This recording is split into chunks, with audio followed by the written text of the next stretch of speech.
नमस्कार, आप देख रहे हैं न्यूज 18 राजस्थान। आपके साथ मैं हूं अभिषेक। अयोध्या में राम की पैड़ी पर योग गुरु बाबा रामदेव से खास बात की एग्जीक्यूटिव एडिटर आनंद नरसिम्हन ने। आइए देखते हैं राम मंदिर के शिलान्यास से एक दिन पहले क्या कहा बाबा रामदेव ने।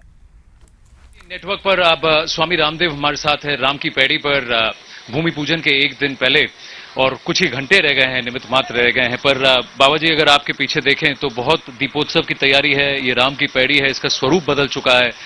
कैसा महसूस कर रहे हैं आप? ये क्षण ऐतिहासिक हैं और इस समय भारत सहित पूरी दुनिया में करीब 750 करोड़ से ज्यादा जो लोग हैं उनका सौभाग्य है कि उनकी आंखों के सामने कोई प्रत्यक्ष यहां श्री अयोध्या जी आ पा रहे हैं कि नहीं आ पा रहे हैं, यह बात महत्वपूर्ण है। जो आ गए उनका परम सौभाग्य है, जो अपने घरों में है उनका सौभाग्य। और दुनिया के किसी भी कोने में विज्ञान ने सारी दुनिया अब हटा दी है, मिटा दी है।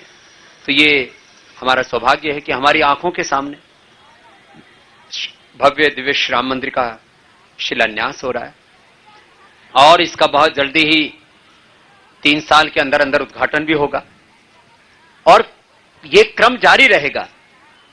मैं तो चाहता हूं अयोध्या में श्री राम मंदिर ऐसा बने कि इसके सामने वेटिकन सिटी फीका पड़ जाए, इसके सामने मक्का मदीना फीका पड़ जाए और दुनिया में जितने भी धर्म स्थान हैं, मैं किसी का अनादर नहीं कर रहा हूं। उससे जब दुनिया की सबसे प्राचीन संस्कृति, सभ्यता, धर्म वो हमारा सनातन धर्म है तो उसका मंदिर वह उसका एक प्रतीक है।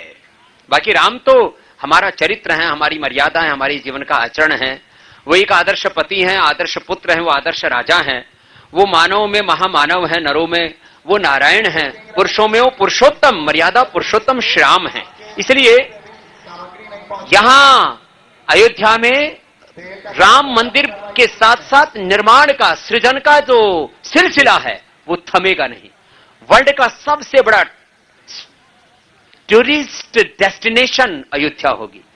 वर्ल्ड की सबसे बड़ी health, education, agriculture, industry, spirituality, योग, अध्यात्म, इस सब का डेस्टिनेशन सबसे बड़ा दुनिया का वो अयोध्या बने। तो ये सृजन, ये निर्माण, ये विकास की श्रृंखला, ये अयोध्या का एक जो इतिहास दोबारा से यहां करवट ले रहा है, ये सिलसिला ये 2-3 साल में थमने वाला नहीं है।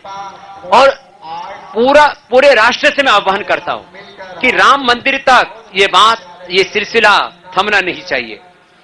पूरे अयोध्या का और इसके साथ साथ देश का ऐसा विकास हो कि सारी दुनिया अयोध्या की ओर देखे, सारी दुनिया भारत की ओर देखे, ऐसा परम वैभवशाली भारत बनाए और राम जैसा राष्ट्र, राम जैसा चरित्र, कि एक है राम का मंदिर, एक है राम जैसा राष्ट्र का चरित्र, वो राम राज्य, वो भी साथ साथ आए।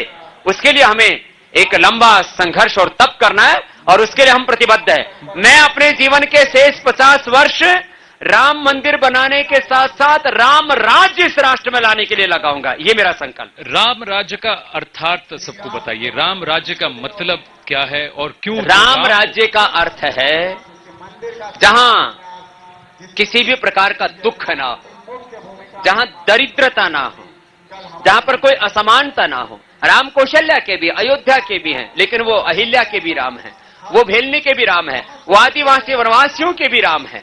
तो जहां पर कोई असमानता ना हो, कोई भेदभाव ना हो, no any discrimination, no any justice, no poverty, no illiteracy, माने किसी भी प्रकार की भूख, अभाव, अशिक्षा, अन्याय, शोषण, इस सब से मुक्त, जहां सब प्रकार की दिव्यता हो, सब प्रकार की भव्यता हो, जीवन में सच्चरित्रता, पवित्रता की, शुचिता की पराकाष्ठा हो, सब में अहिंसा हो, बैर ना हो, विरोध ना हो, कोई प्रतिशोध ना हो।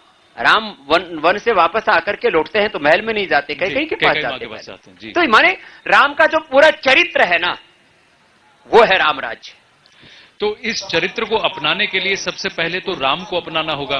कहते हैं रोम रोम में राम, कण कण में राम, राम राम रामेति रमे रामे मनोरमे, सहस्र नाम तततुल्यम राम नाम वरानने। ऐसा ही शिव जी ने पार्वती को कहा था, स्कंद पुराण में लिखा है। पर ये आज की इस युवा पीढ़ी में और इस पीढ़ी में जो राम को नहीं मानते, जिन्होंने कुछ ऐसे एफिडेविट दिए जिन्होंने कहा कि राम तो है ही नहीं, ऐसे लोगों को आप क्या कहेंगे? देखो, न्यूज 18 नेटवर्क पूरे देश में देखा जाता है। मैं 2-3 बड़ी बातें कहना चाहता हूं। लोग कहते हैं राम का आर्कियोलॉजिकल एविडेंस दो। चलो, अब तो मंदिर बन रहा है तो ये 50,000, 1 लाख, 2 लाख सालों तक आर्कियोलॉजिकल एविडेंस भी रहेगा।